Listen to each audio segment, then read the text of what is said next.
Right, we're underway. Welcome back for another conspiratorial talk. Conspiratorial talk. I probably shouldn't put that in the video, but because what I'm going to do with this video, it's going to be about contrails. Okay, not to be confused with the other kind of trails beginning with a C. Okay, and I'm not going to mention the name that should not be mentioned, because I want to see, this will be interesting to see whether or not YouTube puts that little Wikipedia note at the bottom of this video or not. So I'm not going to say the name. I'm just going to see whether the Wikipedia insert is at the bottom of this video, just for laughs, just for poo-poo and giggles. Okay. I've been wanting to do a proper video on contrails for a while now, because it dawned on me quite early that even if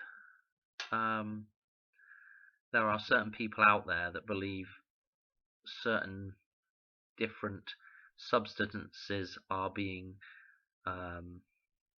emitted from the rear end of planes,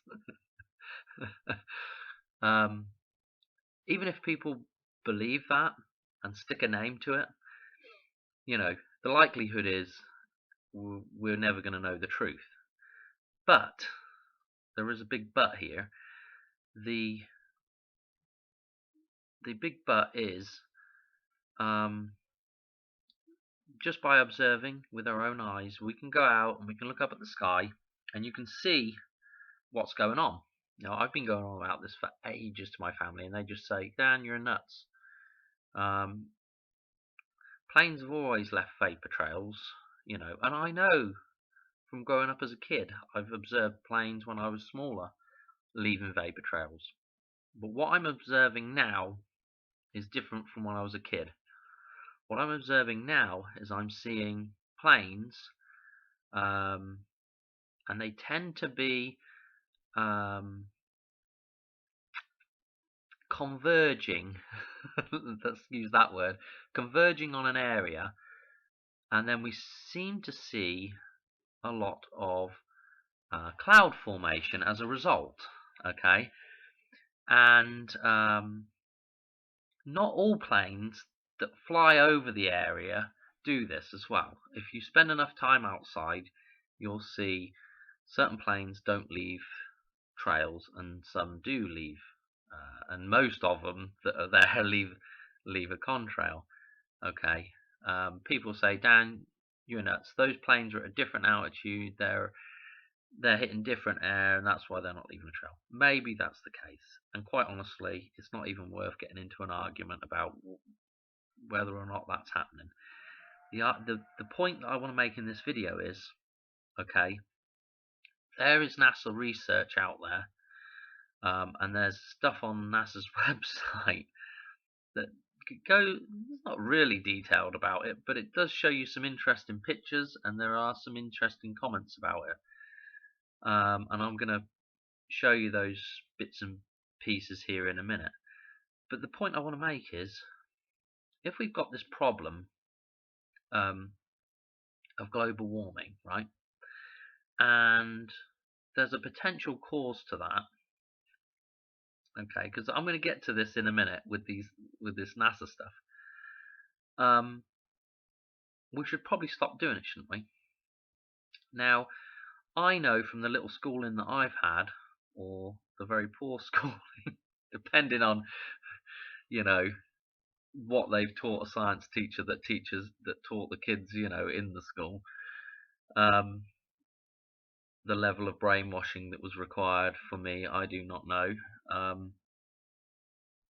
where I'm going with this is the little schooling that I've had tells me that when you have lots of clouds, the temperature at the surface stays warm. Okay. There's also another thing as well. When you have lots of clouds, you can go out on a really cloudy day, and you know that when the sun pokes its little head through that cloud, it gets real hot real quick. But if it's really cloudy, most of that sunlight's being reflected away, right? Well, there's an interesting thing, okay? I'm not versed on cirrus clouds, but apparently, did I say Sirius? Cirrus cloud. Seriously, though, cirrus clouds. I think I'm saying that right, and I don't know. Tell you the truth. These kind of clouds, right? You know the ones I'm talking about. I'll just tell you what they look like, okay? They're the kind of wispy, very thin, high up clouds, okay? They're not the big puffy ones. They're the wispy, thin clouds, okay? These clouds let through quite a lot of radiation, quite a lot of solar radiation. What they also do is they reflect back a lot of the heat that's being radiated back out from the Earth's surface and from the atmosphere itself. My common sense tells me that if you have cloud cover at night time, surface temperatures stay warmer. My common sense tells me if you have really thick cloud cover, the surface doesn't warm up as much, okay? Now, I might as well just read you this stuff from NASA, okay? Because my 2 cents is that if you make clouds, especially clouds that let solar radiation through, but then don't let it back out again, we're going to have a warming effect on the Earth, okay? Again, this is one of my catchphrases. It's not rocket science, okay? I'm hoping there's a bunch of NASA-loving freaks down to leave comments here, you know, and get all riled up about this, because it must be pretty painful to see a dumbass like me point this stuff out to them. They must feel like this big, you know. Oh dear, I'm sure I'm going to get some insults from this. But, to be fair, all you've got to do is go and look on NASA's bloody website, and you can read the same stuff that I'm reading to you, and come to the same conclusions if you believe all their stuff. Okay, well, the first thing I want to show you is, hopefully I'll be able to get this in the thumbnail, and hopefully I'll be able to stick this over my waffling face at some point during the video. But if I'm unable to do that, I'm going to stick a hard copy up now so you can have a look at it. This is straight off their website. They're talking about contrails, and as you can see over here, I mean, you can, if you get the actual picture off their website,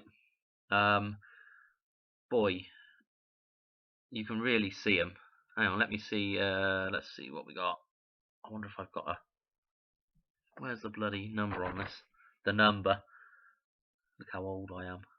Ah, look. You can go look this up for yourself. Ooh, can you read that? There you go. Type all that crap in and go and look at that one for yourself. Okay. Now I want to read you. This is off another. Here's another bit to read. I tell you, I'm going to have to do another video on this as well, about why the government would want to even be doing stuff like this, or even not reacting to, you know, the geniuses at NASA. Here's another picture. It's not as good because I didn't get it the big format. That's the small. Let me see. Dan, come on. You've got to be better at this if you want people to watch this kind of stuff. There's another one. This is the image that actually I saw on another video, and I was like, bloody hell, I've never seen that image before. But look at them. Look at all the trails. This is legit stuff. As legit as it can be from NASA. Here's the number on this one. Let's see. Oh, I do apologise for this very, very, very poor videoing technique. But this is just in case I, for some reason, cannot get that image to come up. I will put these addresses in the video. Here's some more stuff. References and resources. I've got another one about the evolution of a contrail. I'm not going to go into all of it. What I want to do though is read this. Oh, sorry about my reading skills as well, they're terrible. But this is, in fact, I could probably, if you wanted to read it yourself, I don't know how easy that would be to read. But hang on a minute, let's back it up. Let's turn it the right way. Let's move my fingers. This is basically what I'm going to read to you right now. You can pause it, pause the video and read that yourself. That's right off their bloody website as well. That's underneath that last picture I just showed you. Anyway, I don't know if I can waste time reading it. Go and look it up yourself. But basically, maybe I should just read it. NASA scientists have found that cirrus clouds formed by contrails from aircraft exhaust are capable of increasing average surface temperatures enough to account for a warming trend in the United States that occurred between 1975 and 1994. According to Patrick Minnis, a senior research scientist at NASA's Langley Research Center in Hampton, VA, there has been a 1% per decade increase in cirrus cloud cover over the United States, likely due to air traffic. Cirrus clouds exert a warming influence on the surface by allowing most of the sun's rays to pass through, but then trapping some of the resulting heat emitted by the surface and the lower atmosphere.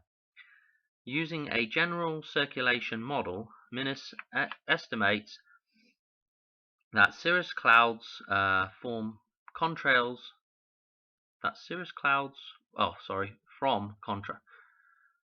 probably put my glasses on. Cirrus clouds from contrails increase the temperatures of the lower atmosphere by anywhere from 0.36 to 0.54 degrees Fahrenheit per decade.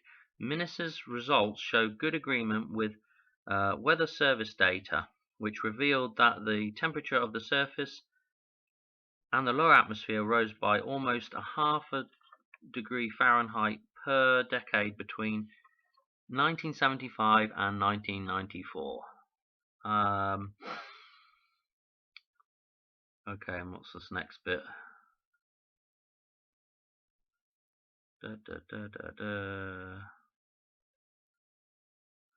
Okay, and then the bottom part just talking about the picture. It says blah de blah de blah. The crisscrossing white lines are contrails that have formed from planes flying in different directions at different altitudes. Each contrail spreads and moves with the wind. Contrails often form over large areas during winter and summer. Winter and summer, winter and spring. I already edited that to say summer as well, because I see them all the time in the summer. My apologies for my reading there, but I've never been a good reader. But anyway, you get the idea, you know. I've got a whole bunch of bloody paperwork here. I thought I'd print off some hard copies just in case they take this stuff down, which they inevitably will if enough people start looking at it. What to say about it? You know, it's obviously going on. Okay. NASA acknowledged that these clouds can form. NASA acknowledges the fact, I mean, I know it's 2004 this is from, but that's only 16 years ago. We're not talking like 1900s or anything here, you know. What can I say? You know, for all you people that don't believe that the plane emissions are affecting the weather in any way, it's just a naive perception that you have. I'm sorry to have to be blunt about it. I'm not trying to be rude. I know that a lot of people don't give a flying fox about it at all. But obviously it's having an effect. Obviously, if you spend enough time outside, see, I'm outside a lot, so I get to see these things, and it's so obvious when you look up and you actually observe this stuff. But if you're busy all the time and you don't look up, what chance is there? The fact of the matter is, clouds affect the weather. If you make lots and lots of clouds, and I mean that was a huge. I mean, I've looked at a few of these pictures now, and we're talking quite significant swaths of the country here. And for them to actually been saying that it could account for the change in temperature, for NASA to actually admit that, I expect that guy's taken early retirement, if I was guessing. But that's probably one of those truth drops, again, to quote an old boy on another channel. It's a reality truth drop right there. It's telling you what's going on, and it's there for people to see. But oh, I don't know. I don't know what to say. I want to say it. I can't say any more about it really. It's definitely occurring. Anyway, it'll be interesting to see. I don't think I've mentioned it. I don't think I've mentioned the name, so we'll see if I get anything on there, because there's something going on, and I'm not saying what it is that's going on. I'm saying there's definitely something going on, because what I see when I'm out and about is I see days when there ain't much air traffic, and then I see days when there's lots of air traffic. It's usually around the edges and fringes of storms, and I see a height. I mean, when I say increased, I mean very increased amount of air traffic. And I know you could argue, oh, they're just sending them planes around the edge of them storms or whatever. Absolute nonsense. Absolute bloody nonsense. I know there's arguments each way, but the point I'm trying to get across with the video is, if we know that those clouds are causing a problem, and if we know planes create those clouds, regardless of whether there's something nefarious going on, we need to be looking at aeroplanes before we even start looking at bloody cows' arses and what's coming out the backsides of them. We definitely need to be looking at planes. So I guess start traveling by boat, or train, or car. Anyway, that's it. That's done. I'm done. Under 20 minutes, great. Love it. If there's something useful in here, like, subscribe if you really want to. I probably wouldn't recommend subscribing, but but it would help out other people. Okay, so share the video. If there's something useful in it, go ahead and share the video, copy it, take whatever you want out of it. I don't care, as long as you're not ripping it out of me too much. Okay, take the important bits out of the video. In fact, don't take the video. I'll be smeared all over the internet. Look at this idiot. Anyway, that's it. Thanks for watching, and I'll talk to you later. Bye.